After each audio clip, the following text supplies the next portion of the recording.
ये तो हम सभी जानते हैं कि हिंदुस्तान पहले सोने की चिड़िया हुआ करता था, लेकिन कालांतर में विदेशी आक्रमणकारियों ने हिंदुस्तान पर कब्जा कर इसे लूटकर आर्थिक रूप से पंगु बना दिया। इतिहास के पन्नों को पलटने पर यह पता चलता है कि विदेशियों में सबसे अधिक अंग्रेजों ने हिंदुस्तान पर शासन किया। लेकिन दोस्तों, क्या आपने कभी सोचा है कि अगर अंग्रेज भारत नहीं आए होते तो आज हमारे देश की तस्वीर कैसी होती?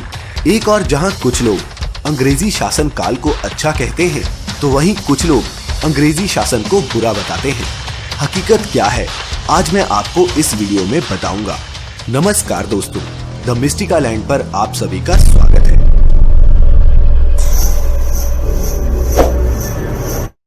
शुरू में कुछ अंग्रेज सिर्फ व्यापार के उद्देश्य से हिंदुस्तान आए थे, लेकिन सोने की चिड़िया भारत उन्हें इतना भा गया कि अंग्रेज लोग इस पर शासन करने की सोचने लगे और इसमें वो सफल भी हुए और लगभग 300 सालों तक हिंदुस्तान पर शासन भी किया। भारत को ऐसे ही सोने की चिड़िया नहीं कहा जाता था। भारत में कोहिनूर से लेकर दुनिया का सबसे बड़ा अनमोल रत्न और हीरे जवाहरातों का खजाना था। अंग्रेजों के शासन काल से पहले भारत की जितनी संपत्ति किसी भी और देश के पास नहीं थी। आपको जानकर हैरानी होगी कि गुलामी के दौर में अंग्रेज हर साल भारत से 4 मिलियन पाउंड की दौलत ले जाते थे। लेकिन इन सालों में ब्रिटिश हुकूमत ने एक और जहां भारत में सामाजिक और आर्थिक रूप से शोषण किया, तो वहीं कुछ ऐसी चीजें भी दी जिसे चाहकर भी बुलाया नहीं जा सकता।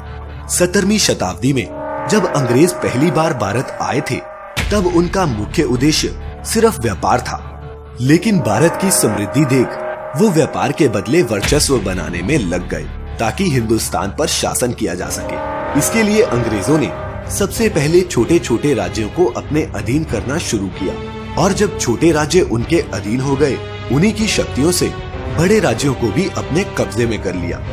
पूरे भारतवर्ष पर कब्जा करने के बाद सबसे पहले अंग्रेजों ने भारत की कृषि व्यवस्था को कमजोर करना शुरू किया। परंपरागत फसलों की जगह किसानों को तिल, चाय, तंबाकू, कपास, तिलहन और दलहन जैसी फसलों को उगाने के लिए मजबूर किया गया। इन सभी फसलों को उगाने के पीछे अंग्रेजों का मकसद ये था कि इन सभी फसलों को इंटरनेशनल मार्केट में बेचकर वे ज्यादा से ज्यादा मुनाफा कमाना चाहते थे। अंग्रेजों ने पुश्तैनी जमींदारों से जमीन छीनकर नए जमींदार बनाए ताकि वो अंग्रेजों के हर हुक्म का पालन करें। लगान की दर में वृद्धि कर दी गई, जिससे पहले से कर्ज में डूबे किसानों की हालत और खराब हो गई। इसलिए ये कहा जा सकता है कि अगर अंग्रेज हमारे देश में नहीं आए होते तो कृषि के क्षेत्र में भारत अग्रणी देशों में शुमार होता। इतना ही नहीं, अंग्रेजों ने भारत के कपड़ा व्यवसाय को पूरी तरह खत्म कर दिया। अंग्रेज भारत में ही कपड़ा बनाने के लिए कच्चे माल सस्ते दामों पर खरीदते और फिर उसे इंग्लैंड बेस्ड मशीनों में तैयार करवाते। उसी माल को भारत में ऊंचे दामों पर बेचा जाता। बाद में अंग्रेजों ने भारत में ही कपड़े बनाने की मशीनें लगवा दी।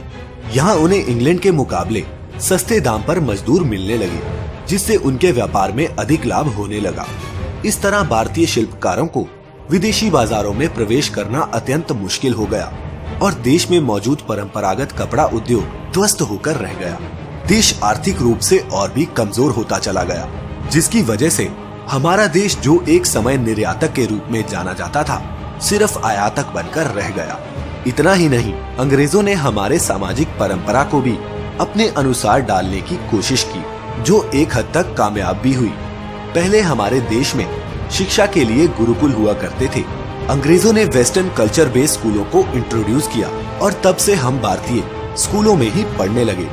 इन स्कूलों का मकसद भारतीयों को शिक्षा प्रदान करना या उन्हें लायक बनाना नहीं था, बल्कि अंग्रेजों को तो अपनी नौकरशाही में कुशल भारतीयों की जरूरत थी।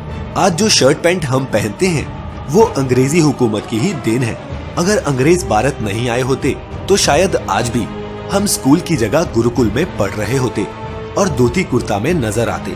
और अंत में जाते जाते अंग्रेजों ने भारत को 2 टुकड़ों में बांटकर इसकी भौगोलिक स्थिति को परिवर्तित कर दिया।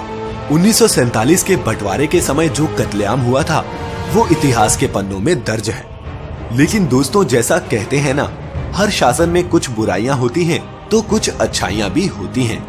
अंग्रेजी शासन काल में भारत में कुछ काम अच्छे भी हुए। आज जिस रेलवे को हम भारत की लाइफलाइन कहते हैं, वो अंग्रेजों की ही देन है।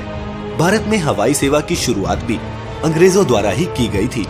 इसीलिए ये कहा जा सकता है कि अगर ये दोनों चीजें अंग्रेज हमें देकर नहीं गए होते तो शायद आज हम इन क्षेत्रों में इतने आगे नहीं होते।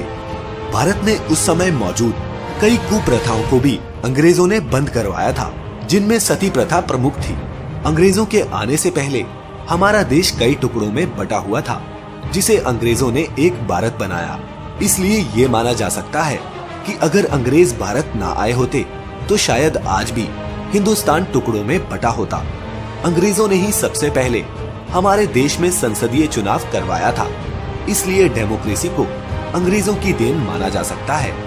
इन सब के अलावा अंग्रेजों ने भारत में कई ऐसे भवनों का निर्माण करवाया जिस पर आज हम गर्व करते हैं, जिसमें हमारा संसद भवन और रायसीना हिल्स पर बना राष्ट्रपति भवन मुख्य है। तो दोस्तों, उम्मीद करता हूँ कि हमारी ये प्रस्तुति आपको पसंद आई हो।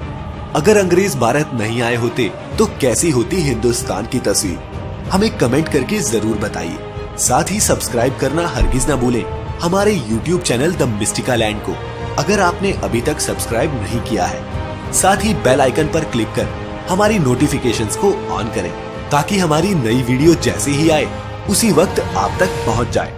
अब हमें इजाजत दीजिए। आपका बहुत बहुत शुक्रिया।